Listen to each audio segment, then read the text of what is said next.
हमारी आज की वीडियो का टॉपिक है मोलेकुलर क्लॉक हाइपोथेसिस।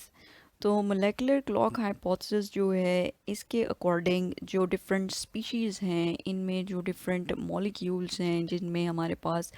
डीएनए हैं, आरएनए हैं, प्रोटीन्स हैं, इनके जो स्ट्रक्चर्स हैं बेसिकली प्रोटीन्स जो हैं इनमें क्या होता है कि जो जीन एक्सप्रेशन है इसका हमारे पास अल्टीमेट रिजल्ट जो है ये in the form of proteins आता है। तो प्रोटीन्स जो हैं ये मेनली क्या है, अमाइनो एसिड से मिलके बने हुए हैं।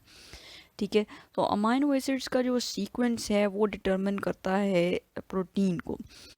तो मोलेकुलर क्लॉक हाइपोथेसिस के अकॉर्डिंग ये जो मैक्रो मॉलिक्यूल्स हैं ये एज अ क्लॉक एक्ट करते हैं और इनका जो स्ट्रक्चर है इनमें जो सीक्वेंसेस हैं अमाइनो एसिड्स के हैं या न्यूक्लियोटाइड सीक्वेंसेस हैं इनको देख के हम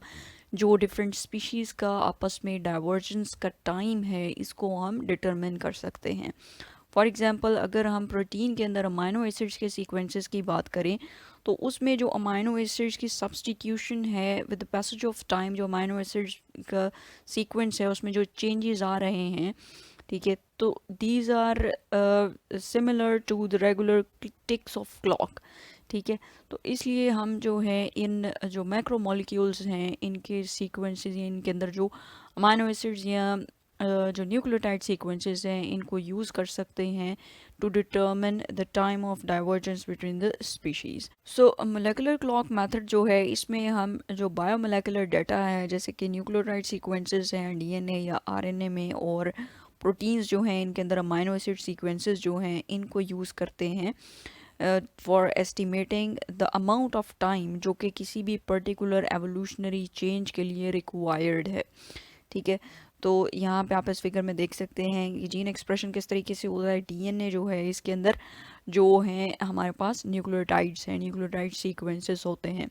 ठीक है, और मैसेंजर आरएनए जो है उसके अंदर जो न्यूक्लियोटाइड सीक्वेंसेस हैं the nucleotide sequences that are present in the DNA. ठीक है, तो अगर उनके अंदर कोई चेंज आया है तो डेफिनेटली जो मैसेंजर आरएनए उससे बन रहा है उसके अंदर भी न्यूक्लियोटाइड सीक्वेंस जो है वो चेंज हो चुका होगा। नेक्स्ट, ट्रांसलेशन के प्रोसेस के बाद जो प्रोटीन्स में जो प्रोटीन सिंथेसिस है, प्रोटीन सिंथेसिस जो है इसमें जो डिटरमिन करता है अमाइनो एसिड सीक्वेंसेस जो हैं these are basically determined by the nucleotide sequences और the codons that are present on the messenger RNA.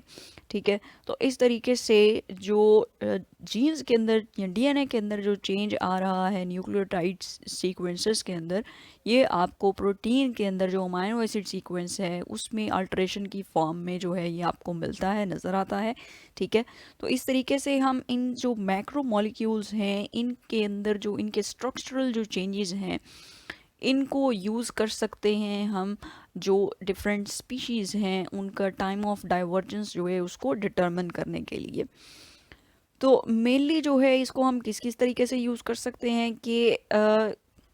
उस टाइम पीरियड को डिटरमिन करने के लिए जब दो स्पीशीज़ डाइवर्ज होने से पहले उनका जो लास्ट कॉमन एंसेस्टर है वो कौन था।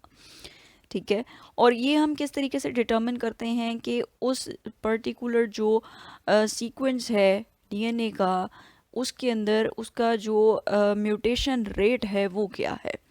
ठीक है, म्यूटेशन रेट जो है उसको डिटरमिन करने के बाद हम इनका जो डाइवर्जेंस का टाइम पीरियड है इसको डिटरमिन कर सकते हैं। ठीक है, और जो भी कोई एवोल्यूशनरी इवेंट्स हैं उनको एक ऑर्डर में हम प्लेस कर सकते हैं और स्पेशली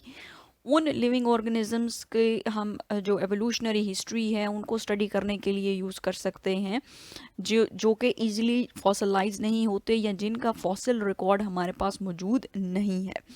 ठीक है, तो इस तरीके से हम मोलेकुलर क्लॉक जो है इसको यूज़ कर सकते हैं डिफरेंट जो लिविंग ऑर्गेनिजम्स हैं उनके एवोल्यूशनरी हिस्ट्री को स्टडी करने के लिए।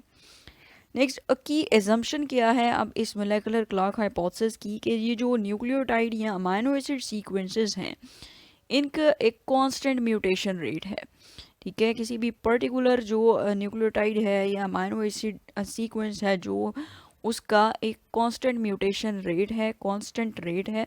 जिससे मुराद ये है कि उस पर्टिकुलर जो न्यूक्लियोटाइड का जो सीक्वेंस है या अमाइनो एसिड्स का जो सीक्वेंस है उसके अंदर जो म्यूटेशन आ रही है या जो चेंज आ रहा है वो एक कांस्टेंट टाइम पीरियड के बाद है। ठीक है, तो उस जो कांस्टेंट म्यूटेशन रेट है उसको हम यूज़ कर सकते हैं फिर उसके जो टाइम पीरियड है उसको एस्टिमेट करने के लिए या कैलकुलेट करने के लिए।